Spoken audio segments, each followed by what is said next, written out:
રક્ષાબંધનનો તહેવાર પવિત્ર ભાઈ બહેનના રિશ્તાનો તહેવાર છે અને આ તહેવાર માટે બહેનો આતુરતાપૂર્વક પોતાના ભાઈના કલાઈ પર રાખી બાંધવાની રાહ જુએ છે। જ્યારે ગતરોજ પાલનપુર સબજેલ ખાતે રક્ષાબંધનનો કાર્યક્રમ યોજાયો હતો।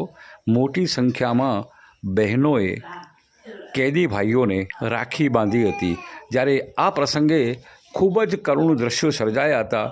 ગમે તેવો કાઠી છાતીનો ભાઈ પણ ધ્રુસકે ધ્રુસકે રડી પડ્યો હતો। આ દ્રશ્યો જોઈને એક ગમગીન વાતાવરણ બન્યું હતું। બહેનોએ પોતાના ભાઈઓ માટે આ રક્ષા બાંધી અને પોતાના ભાઈઓને વધુ સારી જિંદગી જીવવા માટે અને ગુનાહિત પ્રવૃત્તિઓથી દૂર રહેવા માટેની એક સલાહ આપી હતી।